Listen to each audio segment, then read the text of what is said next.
कृष्णमणी अवघा जनी प्रकाश काला वाटू एकमेका वैष्णवनिका संभ्रमा वाकुलिया ब्रह्मनिका उत्तम लोकात प्रभू काला वाटू एकमेका वैष्णवनिका संभ्रमा तुका म्हणे भूमंडळी आम्ही बळ्या वीर गाडे काला वाटू एकमेका वैष्णवनिका संभ्रमा विठ्ठल काल मृदुंग श्रोते देखा तया माझी दंडवत ऐसे नमन करुणे सकला हरी कथा बोले बोबड्या बोला अज्ञान म्हणून फुल्या बाळा चालवी सकला नामा म्हणे नमो जन्मभूमी जिथे जन्मलोमी नमो कर्मभूमी जिथे वाढलो आम्ही नमो अलंकापुर भूमी जिथे ज्ञान पावित झालो आम्ही नमो भारत राष्ट्रभूमी तिच्या पडू इथून पुढे कामी विठ्ठल देवणी वाची जगद्गुरु तुकोबाराय यांचा अत्यंत सोपा सुटसुटीत सर्वांच्या परिचित पाठात असला नसला तरी कानपट असणारा अति महत्वाचा प्रसादपर प्रकरणातील चारचरणाचा उत्कृष्ट असा अभंग चालू असलेल्या भगवान श्री राम प्रभूच्या अखंड नाम सप्ताहाच्या माध्यमातून काल्याच्या प्रसंगासाठी पाडुंडे या ठिकाणी सेवेकरता निवडलेला आहे विठ्ठल पण जगद्गुरु तुकोबाराय सांगतात की बाबा ज्यांनी भगवंताला कंठामध्ये धारण केलं कंठामध्ये धारण करण्याच्या बऱ्याच क्रिया आहेत कंठामध्ये देवाचं नामस्मरण धारण करावं लागतं मग कोणत्या देवाचं करावं देवता अनेक आहे पण अनेक देव जरी असले तरी मात्र जो ज्याला देव आवडतो त्याचं नाव त्यांनी कंठात धारण करावं असं जगद्गुरु तुकोबारायचं मत आहे अजून कंठात धारण काय करता येतं माळ धारण करता येते अजून काय धारण करता येतं पाहिजे तेवढं धारण करता येतं सोनही कंठात धारण करता येतं पण सोनं कंठामध्ये धारण जर केलं गव्हा चोरी होईल पता लागणार पण जिथं धारण करायचंय ती गोष्ट फार निराळी म्हणून जगद्गुरु तुकोबाराय प्रतिपादन करत असताना ही कंठामध्ये धारण केलेल्या नामाचं जो प्रसाद आहे तो प्रसाद तुम्हाला सर्वांना मिळणार आहे पण तो कशाच्या रूपात मिळणार आहे तर काल्याच्या रूपात मिळणार आहे काला वाटू एकमेका वैष्णवनिका संभ्रम जगद्गुरु तुकोबारायांनी निवड केली हे सगळ्यांना भेटणार नाही म्हणजे आम्हाला तुम्हाला तर अजिबात नाही भेटणार का भेटणार नाही म्हणजे ज्याच्या गळ्यात माळ नाही त्याला काला नाही मग म्हणले माळ करेल म्हणजे सुद्धा निवड केली जो निष्ठावंत आहे त्यालाच काला मिळेल बाकी कोणाला मिळत नाही कारण देव सुद्धा काल्यासाठी आशेवर बसले होते काल्याची या दिवशी देव जळी झाले मासे मग म्हणले एवढं जरी सगळं असेल तरी पण आम्हाला काला भेटणार नाही मिळणार ना पण त्याच्यासाठी तुमचा निष्ठावंत भाव पाहिजे काला वाटू एकमेका वैष्णवनिका संभ्रम निका म्हणजे निवडून काढलेला जसं दळणामध्ये खडे असतात ते खडे निवडून काढले तर फक्त धान्य शिल्लक राहते तसं इथं सुद्धा निवड जगद्गुरु तुकोबारायांनी केली मग ती निवड करत असताना महाराज पुढे जाऊन सांगतात की बाबा रे हा काला खात असताना हा सगळ्यांना जरी मिळणार असेल तरी पण इथे एक गंमत आहे वाकुलिया ब्रह्मनिका उत्तम लोकात देवावर नितांत प्रेम करणारा पाहिजे त्याला उत्तम म्हटलं गेलंय पण कोण उत्तम आहे अजून देव उत्तम आहे संत उत्तम आहे आणि साधू सुद्धा उत्तम आहे की बाबा रे एकमेका देव मुखे सुखे घालू बरी एकमेकाच्या मुखामध्ये देऊ पण हा काला वाटत असताना काला वाटू एकमेका आणि मग तुका म्हणे भूमंडळी आम्ही बळीया वीर आम्ही पदार्थ वीर आहोत, आमच्याशिवाय हे कुणी करू शकत नाही, बाकीचे सगळे आपल्या पोटावर वळतात. असा साधा सोपा सडसडीत 4 चरणाचा अर्थ झाला. आता आपलं कीर्तन झालं. विठ्ठल कृपाशीर्वादानं अजयनाथजी महाराजांचं जर वैभव बघितलं तर महाराज वेगळंच आहे. एक आपल्या महाराष्ट्रामध्ये त्यांनी असं काही कार्य करून दाखवलं की समाजाला टोचलं पाहिजे साधू काय असतात, साधूचा रंग काय, साधूचं रूप काय, साधूचे गुण काय. ज्यांनी वासना दाबून टाकली त्याचं नाव आहे साधू. ज्यांनी 6 कर्माला धुवून टाकलंय, 6 गोष्टी धुवून टाकल्या त्याचं नाव आहे साधू. ते आपल्या सर्वांचं कुलदैवत आहे, त्याचं नाव आहे ब्रह्मनाथ. म्हणजे सामान्य गोष्ट नाही, सामान्य वस्तू ती नाही. त्याच्या मनात आलं तर अख्खं उलट पालट करायचं, कधी कधी ते सांगत येणार नाही, पण त्याची स्तुती करायची. देवराज सेव्य काला.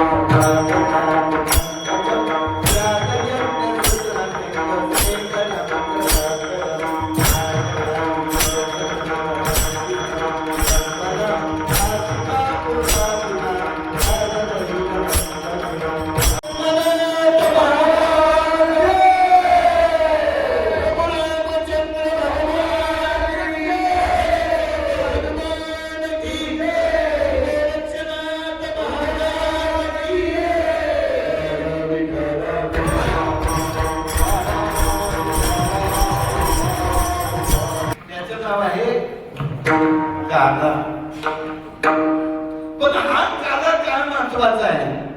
जसं ओढ्यानं वाहत जावं नदीत पूर्णांक, नदीनं वाहत जावं समुद्रात पूर्णांक, माणसाने घर बांधावं वास्तुशांतीनं पूर्णांक, मंदिर बांधावं कळसाने पूर्णांक, आणि सप्ताह करावा काल्याच्या कीर्तनाने पूर्णांक. विठ्ठल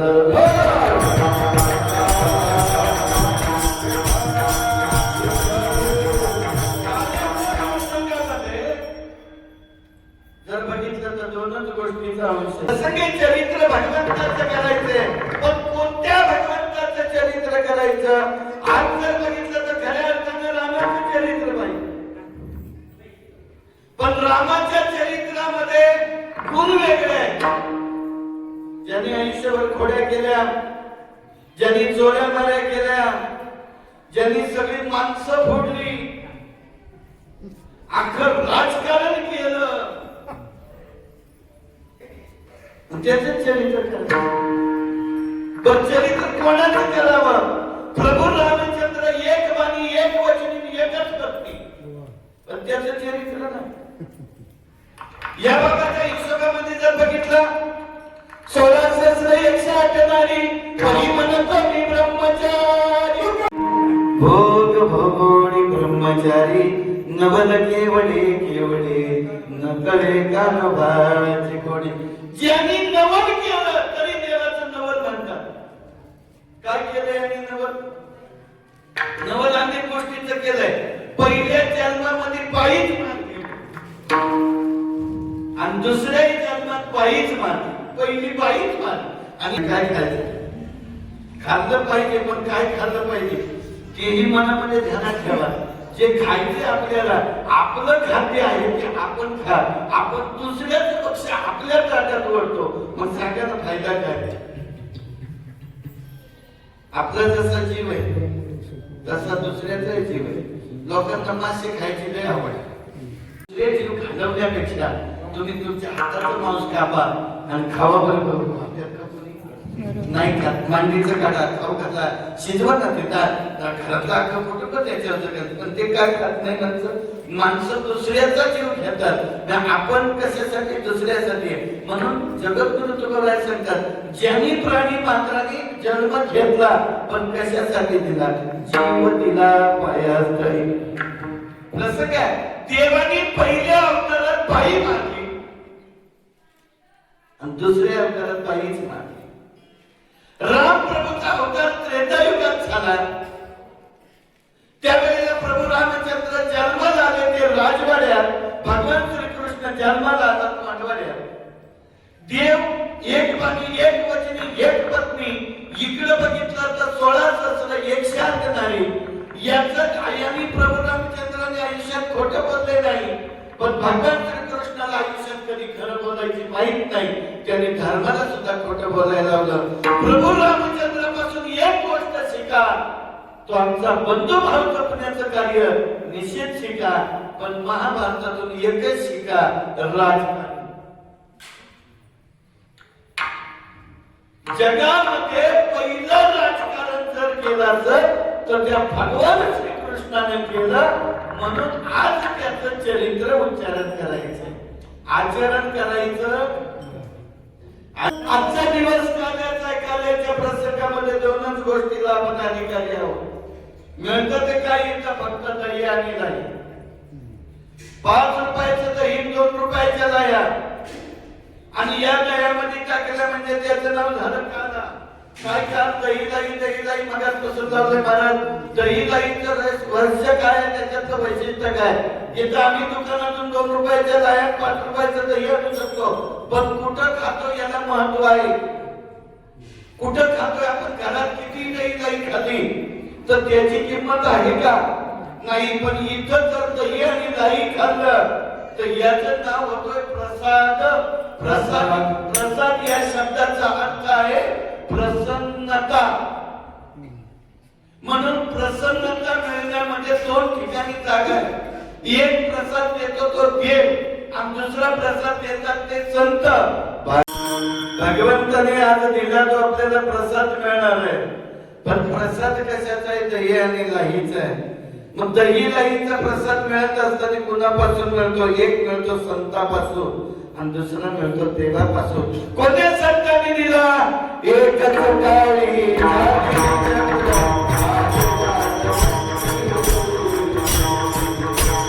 नामदेव कीर्तन करी पुढे देवनाचे पांडुरंग. सणावारी म्हणे नामदेव बोला भक्त, अवघा भक्त बोलता रंग कीर्तनी बनला.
आणि मग आपल्या जीवनामध्ये परमार्थाची माळ गळ्यात येते. एकदा ती तुळशीची गळ्यात घातलेली माळ म्हणजे ज्याने विठ्ठल मात्रा घ्यावी त्याने पत्ते सांभाळावी. आज लोक माळा घालतात, दुसऱ्या दिवशी काढून सोडतात. वर म्हणतात काय नाही, पोहायला गेलो ते डोक्यातून निघून गेली. डोक्यातून गेली नाही, तू डोक्यातून घालवली. याचं कारण आयुष्यभरात तुझ्या जीवनाची तू मातीच घे. मग कारण ही तुळशीची माळ इतकी पवित्र आहे, सगळ्या गोष्टीच्या चोऱ्या होतात पण माळेची कधी कोणी चोरी करत नाही. ही माळ गळ्यात घालतो आपण, पण या माळेमध्ये वैशिष्ट्य महाराज, ही माळ फक्त आपण घालतोय म्हणून नाही, ही सद्गुरू घालतोय म्हणून नाही, देवाने सुद्धा गळ्यात घातली. तुळशी माळ गळावो आणि ही पायवाट आपली सोपी आहे. म्हणून याच्यासाठी भगवंताच्या नामाचं मणी धारण करायचं. मी गळ्यात माझ्या रुद्राक्षाचं मणी आहे, माझ्या गळ्यात स्फटिकाचं मणी आहे, माझ्या गळ्यामध्ये वैजयंतीचं मणी आहे, माझ्या गळ्यामध्ये बरेच मणी. तुमच्या गळ्यात मणी आहेत ना? तुमच्याकडे बहिणी यायची का? पहिली आता नाही, आता गेले ते मोठ्या झाल्या, येते नाही. त्या जर गावात आलं तर करायचं सुया गे दाबन गे बिंब गे काळी फोन गे बाय गुरुगुंडा वैतो लगवायला हो रे.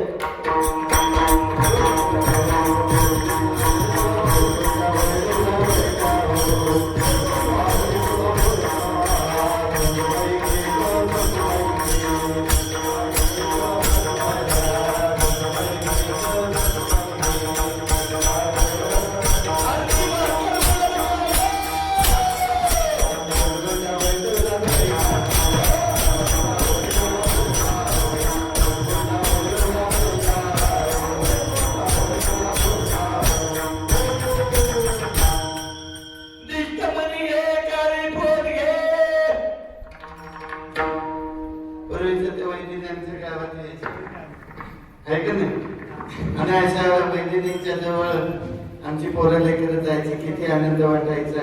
बाई घरात असली तर ती यायची, त्या काळ्या बांगड्या असायच्या, आहे माहिती तुम्हाला. आता पोरांच्या हातात ते नाही. प्रसादात आपल्याला खायला मिळणार आहे. काल्याचा प्रसाद सेवन केल्याच्या नंतर आपल्या शरीरात असणाऱ्या 6 विकारांचा विनाश होतो. काम, क्रोध, लोभ, मोह, मत्सर आणि द्वेष. पण त्याच्यासाठी अंतरंगातून त्या काल्याला सेवन करावं लागतं. अंतरंगातून जर ते दही आणि लाई जर खाली तर याचं प्रतीक इतकं आहे की देवाचा आपला संबंध एक होतो. जिथं काला या शब्दामध्ये काय ताकद आहे ते बारकाई नाही का? इथं या मटक्यामध्ये जर बघितलं तर फक्त मटका आहे. मटका कशाचं आहे? मातीचं. पटापटा बोलायचं, मुख्य नाही कोणी. भांडायला लागलं तर 2-4 कळस पाणी कपी द्या. मडकं कशाचं आहे? मातीचं. आणि हे कशाचं आहे? हे मडकं आहे ना, आणि हे मडकंच आहे ना. हे मडकं घडवायला बरीच प्रकारची माती आहे, आणि याला सुद्धा 5 प्रकारची माती लागली. याच्यामध्ये ही माती आहे. माती बरोबर घोड्याची लीद आहे, घोड्याच्या लिदी बरोबर पाणी आहे, पाण्यानंतर त्याला सूर्यप्रकाश आहे, सूर्यप्रकाशानंतर त्याला अग्नी आहे, आणि तेव्हा ही मडकं पोकतोय. बारकाई नाही का? या मडक्याला सुद्धा 5 प्रकारच्या गोष्टी लागल्या. याला सुद्धा ही मडकं घडवताना देवाने सुद्धा यालाही माती वापरली. पण ही माती वापरत असताना याच्यामध्ये जे विकार शिरले, कारण ही मडकं कच्च आहे. पूर्वीच्या काळात या मडक्यामध्ये जर तूप साठवलं आणि सगळं तूप काढून घेतलं, 6 महिन्यांनी ते अग्नीवर ठेवलं तर परत मडक्यातून तूप बाहेर येतं. याचं कारण आहे की जवळ धरून ठेवतं, म्हणून मडकं सगळ्यात बुधवान असतं. कृष्ण गवळणी ती मडकी फुलीत होता. हे खायचंय काला, पण कसा खायचाय? सगळ्यांनी एकत्र बसूनच खायचंय. काला खायचा, दही आणि लाई. पण या दही आणि लाईसाठी स्वर्गातले देव सुद्धा वाट पाहतात. स्वर्गीचे आम्हाला इच्छिता ते लोका मृत्यू लोकी व्हावा जन्म. आम्हाला जन्म मृत्यू लोकांमध्ये मिळाला पाहिजे, म्हणून स्वर्गातले देव सुद्धा वाट पाहतात. पण वाट पाहत असताना महाराज म्हणतात ना, जर या ठिकाणी विचार करायचा झाला तर एकमेका देवमुखी सुजे घालू उंबरी. जेवायला फक्त संतांच्या बसल्या, सगळे जेवायला बसले. जेवायला माणसं 2 प्रकारचे. पूर्वीच्या काळात कोणती डबल असायची, देवाची पंगत वेगळी आणि राक्षसाची पंगत वेगळी. राक्षस हुशार असायचे, म्हणजे हे देव लबाडे खाऊन घेतील सगळं, आपल्या पण वाट्याला आलं पाहिजे, म्हणून यांनी पंक्ती धरल्या. सगळ्यांच्या आधी पंक्तीला बसले. बसल्याच्या नंतर एकाने आलं मधीच, त्यांनी आवाज दिला, ए म्हणजे जेवायला बसले, पण लक्षात ठेवा, ज्यांनी त्यांनी आपल्या पात्रावरचं अन्न अवघ्या थोड्या मिनिटातच संपवायचं. 10 मिनिटाचा टाइम दिला. ते म्हणजे कसं खायचं 10 मिनिटात? काही डोकं बी काय का नाही? म्हणजे एवढं आम्हाला भूक लागली, खाऊ द्या ना बाबा आम्हाला. म्हणजे कसं तसं नाही जमायचं. पण ते हुशार असतात, ते हुशार होते. देवांनी सांगितलं आम्ही आधी जेवणार, राक्षस म्हणते आम्ही जेवणार. देव म्हणते आम्ही आधी जेवणार, राक्षस म्हणतात आम्ही आधी जेवणार. राक्षसांच्या मनात एकच पाप होतं, जर सगळं देवांनी खपावलं तर. काही माणसं हुशार असतात, आधीच पहिल्या पंक्तीत जाऊन बसतात. ते कोण आहे? राक्षस. पहिली निघून ठेवले आपण निवांत बसू. आता देव सगळे एकत्र बसले, पण देव बसल्याच्या नंतर देवाचा हट्ट घातला. हट्ट कोणी घेतला तर राक्षसाने घेतला. आम्ही जेवायला बसणार, देवाने सांगितलं 20 मिनिटात किती 20 मिनिटात जेवण उठलं पाहिजे. म्हणजे ठीक आहे आम्ही पटापट खाऊ, म्हणजे ठीक आहे खा, पण म्हणजे नाही स्वतःच्या हाताने स्वतः खायचं नाही. तर खायचं तर खायचं चांगल्या पद्धतीने हुशार हातासाठी प्रमाण टाकलं. कसं होतं जेवायला. आता हे जेवायला बसले, पण कसे बसले 36 च्या आकड्यात. 36 च्या आकड्यामध्ये जेवायला बसले. आता 36 च्या आकड्यात जेवायला बसल्याच्या नंतर यांच्या हाताला काठी बांधली. काठी बांधली. आता हात पडल का घास उचलला का तो वर जायचं आणि वरून तोंडावर पडायचं. अरे म्हणले कसं शक्य जेवायला. म्हणजे आम्हाला नाही जेवताय, तुम्ही काहीतरी उपाय काढला. म्हणले मग आम्ही आधी जेवायला बसतो, तुम्ही नंतर जेवा, आमचं पान मग कॉफी करा. देवाने विचार केला आम्ही 63 च्या आकड्यात जेवायला बसतो. कितीचा आकडा काढला 63 चा. आमध्ये वाढणाऱ्याला जागा पाहिजे ना, पण म्हणजे फिरणारा करता जागा पाहिजे. 10 मिनिटाच्या आत देव जेवून झाले. जिलाबी उचलायचा याला पुढच्याच्या तोंडात घालायचं.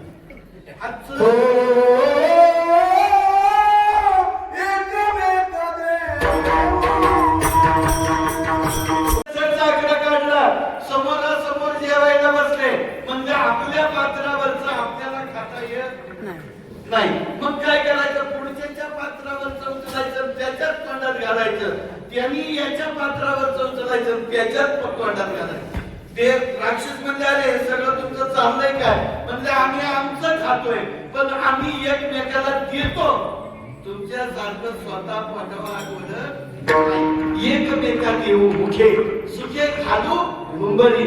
आणि मग अशा पद्धतीने आमचा विचार चालतो. म्हणजे मग याच्यासाठी आमच्या सारखं बलाढ्य या सृष्टीमध्ये कोणतंही नाही. हा काला आम्ही इथं करतो ना, यासाठी बलाढ्य वेद आहोत.